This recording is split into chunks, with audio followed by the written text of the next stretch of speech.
काय म्हणतात भावांनो, आज एकदा वापस आपण आज भेटलेलो आहे. तर आज एका ट्रेडर म्हणजे माझा मित्र आहे. त्याला आज आपण पी-एन-एल विचारू. तो घरी येतोय. त्याचा फोन आलेला होता मला. तर आज आपण त्याला पी-एन-एल विचारू.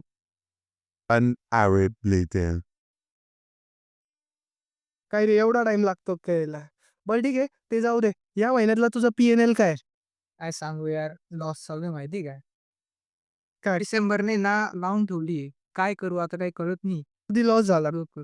अरे अकाउंटच वायपट झालं. शी असेंडिंग मारला का? नाही रे, अरे असेंडिंगचा विषयच निघत की एंट्री कुठे घ्यायची? बरं ठीक आहे. थांब मी सांगतो तुला.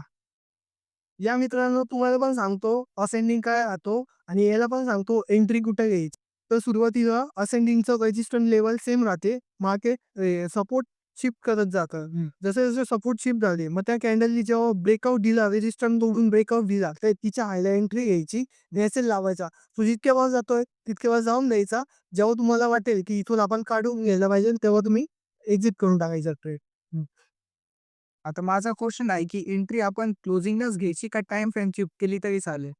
नाही, नाही. क्लोजिंगला का घ्यायची? कारण की एंट्री जेव्हा आपण आता या सिनारिओमध्ये 4 हॉवरमध्ये असेंडिंग बनलंय आणि मार्केटनी जेव्हा क्लोजिंग देतो, तेव्हाच आपल्याला एंट्री घ्यावी लागते. तेव्हाच आपल्याला एस-एल वगैरे काय आहे अंदाज येतो.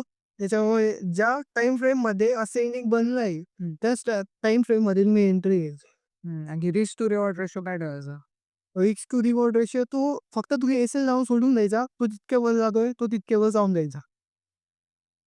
तुम्हाला या सेंडिंगबद्दल काही क्युरीज असेल तर तुम्ही कमेंट करू शकता किंवा डी-एम करू शकता मला. मी तुमचे प्रॉब्लेम नक्कीच सॉल्व्ह करेन.